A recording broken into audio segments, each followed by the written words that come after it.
அனைவருக்கும் மக்கள் மருத்துவத்தின் அன்பு கலந்த வாழ்த்துக்கள். கேன்சர், புற்றுநோய் அப்படின்னு சொல்றாங்கல்ல, இதுக்கு இயற்கை வைத்தியத்தில் இல்லை சித்த ஆயுர்வேதிக் யுனானி ஹோமியோபதி இது மாதிரி எதுவாக இருந்தாலும் இதில் சிகிச்சைகள் இருக்கா அப்படின்னு கேட்குறாங்க. இன்னொரு விஷயம், என்கிட்ட கால் பண்ணுறவங்க கேட்குற ஒரு விஷயம் தெளிவாக, சார் கேன்சர் வந்தால் காப்பாற்ற முடியுமா சார் அப்படின்னு கேட்குறாங்க. இந்த கேள்வி முதல்ல தப்புன்னு சொல்கிறேன். என்ன காரணம்னா, இவங்க கேட்குறவங்க நிறைய பேர் பார்த்தீங்கன்னா வெளியாளாக இருக்காங்க, அந்த குடும்பத்தை சேர்ந்தவங்களாம் இல்லை. எனக்கு தெரிஞ்சு அதை விசாரிக்கிறவங்க, நம்ம வீட்டில் இல்லை நம்ம உறவுகள் யாரோ ஒருத்தங்களுக்கு இருந்தால் நம்ம சரி பண்ண முடியுமான்னு கேட்போமா? குறைஞ்சபட்சம் முயற்சி பண்ணுவோமா இல்லைங்களா? அது ஆங்கில மருத்துவத்திலேயோ இல்லை சிகிச்சை இயற்கை மருத்துவத்திலேயோ நம்ம முயற்சியாவது பண்ணுவோம். அதனால கேன்சர் வந்து சரி பண்ண முடியுமா முடியாதான்னு முதல்ல கேட்கவே கூடாது, தப்பு. முயற்சி பண்ணணும்.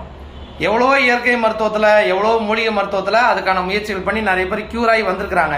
என்னன்னா, ரொம்ப பயந்து உடனே ஆங்கில மருத்துவத்தில் போய் ட்ரீட்மெண்ட் பண்ணுறாங்க இல்லையா, அங்கே போயிட்டு திரும்ப இங்கே வரும்போது இயற்கை மருத்துவம் வரும்போது சப்போர்ட் பண்ண மாட்டேங்குது. அதனால ஒரு ஆரம்ப நிலையாக இருக்குது அப்படின்னா நீங்கள் மூலிகை மருந்தோ இல்லை சித்த ஆயுர்வேதிக் யுனானியில் நீங்கள் ட்ரை பண்ணி பார்க்கலாம்.